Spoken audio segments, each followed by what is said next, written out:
Hello. कैसे हो आप सब? आशा करता हूँ आप सब सही होंगे। चलिए तो आज स्टार्ट करते हैं हमारा इतिहास कक्षा 12वीं के अध्याय 2 को, जिसमें हम आज बात करेंगे राजा, किसान और नगर। चलिए तो इसमें हमें पढ़ना क्या है? इसमें हमें पढ़ना है कि हड़प्पा सभ्यता के बाद किस तरह से परिवर्तन आया, और परिवर्तन के बाद अब यहाँ पर पहले तो हमने देखा था कि वहाँ पे शासन व्यवस्था अलग थी और अब यहाँ पे शासन व्यवस्था अलग होगी। अब यहाँ पे किसान देखने को मिलेंगे, नगर व्यवस्था देखने को मिलेगी, तो यही हम देखेंगे इस अध्याय के अंदर। चलिए स्टार्ट करते हैं। तो ये जो हमारा चैप्टर है जिसमें हम बात करेंगे राजा, किसान और नगर के बारे में, इसमें हमें समय कौन से लेकर कौन से समय तक के बारे में पढ़ना है, तो हमें इसमें पढ़ना है लगभग 600 ईसा पूर्व से लेकर 600 ईस्वी के मध्य। यदि अगर हम बात करें तो हड़प्पा सभ्यता के लगभग 1500 वर्ष बाद अनेक संस्कृतियों का विकास हुआ। जब ये जो अनेक जो संस्कृतियों का जब विकास हुआ, इसमें सिंधु तथा इसकी उपनदियों के किनारे रहने वाले लोगों ने अब लेखन किया। किस चीज़ का लेख लिखना चालू करा इन्होंने? ऋग्वेद का। क्योंकि हड़प्पा सभ्यता के बाद वेदों की बात आई, तो वेदों को लिखने का कार्य किसने किया? सिंधु और उसकी उपनदियों के किनारे रहने वाले लोगों ने। इसी प्रकार दक्षिण भारत में क्या हो रहा था? दक्षिण भारत में दक्कन, जिसको आज अगर हम बात करें तो हमारा जो महाराष्ट्र, थोड़ा बहुत गुजरात, तो इस प्रकार का जो क्षेत्र आया करता था उसको दक्कन।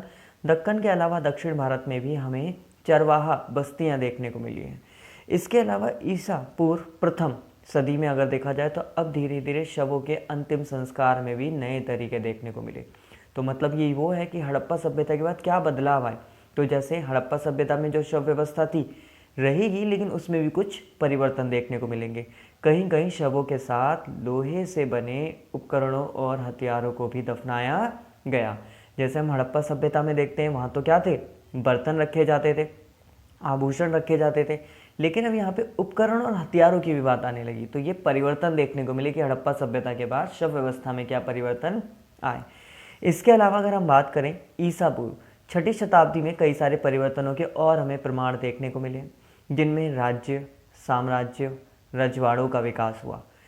इसके ज्ञात उस समय की कृषि उपज को संगठित किए जाने वाले कार्यों के आधार पर किया जाता है, क्योंकि उस समय पर नए नए नगरों का उदय होने लगा। और जब नए नए नगरों का जब उदय हुआ, तो इतिहासकार इसके विकास का अनुमान अभिलेख, ग्रंथों, सिक्कों और उस समय पर मिलने वाले चित्रों के आधार पर बताते हैं। तो ये हमने बातें पढ़ी कि उस समय पर किस प्रकार राजा या फिर किसान या फिर नगरों का विकास हुआ, जो कि हमारे चैप्टर का टाइटल भी है। इसी वजह से हमने देखा कि हड़प्पा सभ्यता में क्या व्यवस्था थी और हड़प्पा सभ्यता के बाद अब किन व्यवस्थाओं को हमें देखने को मिलेगा। चलिए तो फिर आगे देखते हैं। आगे देखने को मिला कि अब हमारा जो पहला जो हेडिंग है बुक के अंदर, वो है प्रिंसिप और पेयदस्सी। अब ये प्रिंसिप और पेयदस्सी है क्या? प्रिंसिप किसको कहा गया है? प्रिंसिप कहा जाता है कि ईस्ट इंडिया कंपनी के एक अधिकारी थे, उनका नाम था जेम्स प्रिंसिप। James Princip. तो जेम्स प्रिंसिप ने किया क्या भारत के अंदर आकर? तो इन्होंने सबसे पहले ब्राह्मी और खरोष्टी लिपि का अर्थ निकाला। तो ये आपको ध्यान रखना है, आपसे पूछा जाता है कि ब्राह्मी और खरोष्टी लिपि को किसने सर्वप्रथम पढ़ा, तो आप बताओ कि किसने? जेम्स प्रिंसिप ने। और इन्होंने कब की बात है? 1830 के समय भारतीय अभिलेख विज्ञान में एक उल्लेखनीय प्रगति हुई, क्योंकि जब इन्होंने पढ़ा तो अब हमारे पास अन्य स्रोत थे, अन्य जानकारी थी जो कि हम पहले नहीं पढ़ पाते, लेकिन अब हमें ब्राह्मी और खरोष्टी लिपि में लिखे लेखों को भी पढ़ने का मौका मिला और उसका अर्थ भी हम समझ पाए। लेकिन पेयदस्सी किसके लिए प्रयोग में लाया गया? अभिलेखों और सिक्कों से ये शब्द प्रयोग में लाया गया है। मतलब अभिलेखों और सिक्कों से ये शब्द हमें ज्ञात होता है, जिसका अर्थ क्या था? अर्थ था मनोहर मुखाकृति वाला राजा। मतलब एक ऐसा राजा जो कि मनोहर मुखाकृति थी, जिसको देखते के साथ ही सब क्या हो जाते थे? मनोहर हो जाया करते थे। ये मिलता कहाँ से है? ये शब्द हमें देखने को मिलता है अशोक के लिए। किसके लिए मिलता है हमें? अशोक के लिए। और मिलता कहाँ से है? अभिलेखों और सिक्कों से।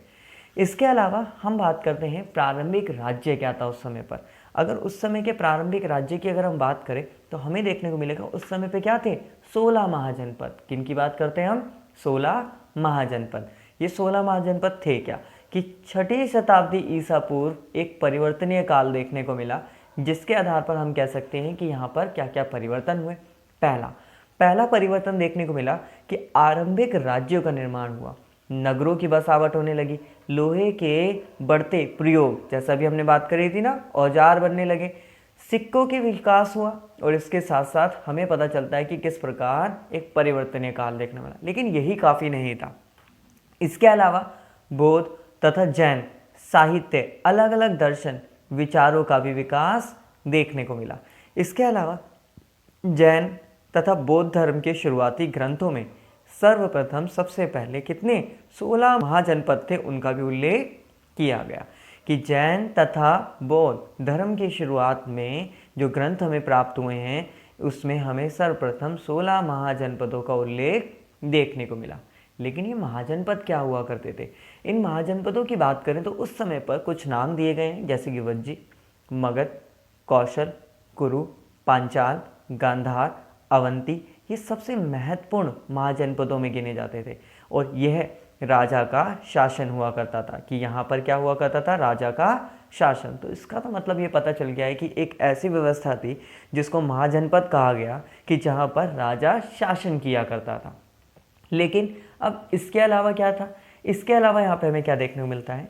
इसके अलावा हमें ज्ञात होता है कि यहाँ पर यही नहीं बल्कि इसके अलावा भी और भी महाजनपद थे, जैसे गण, संघ।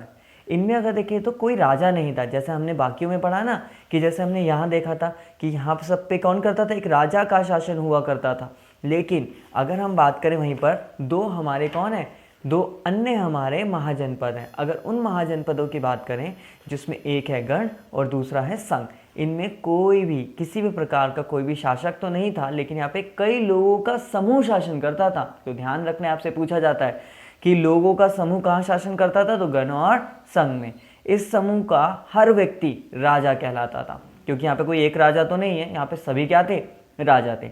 इसके अलावा वज्जी की अगर बात करें तो यहाँ पर वज्जी संघ की तरह कुछ राज्यों में भूमि तथा अन्य आर्थिक स्रोतों पर राजा गण सामूहिक नियंत्रण रखते थे। वज्जी के अंदर भी धीरे धीरे परिवर्तन आया, और वो भी संघ की तरह ही राजा गण की सामूहिक नियंत्रण, मतलब राजा के अलावा भी और भी कई सारे व्यक्ति थे जो सामूहिक नियंत्रण रखा करते थे। इसके अलावा अगला आता है हमारा अर्थ क्या है? किसका? महाजनपद का। महाजनपद होता क्या था? कि महाजनपद उसको कहा जाता था जिसकी एक प्रत्येक राजधानी हुआ करती थी। ये चारों तरफ किले से घिरा जाता था।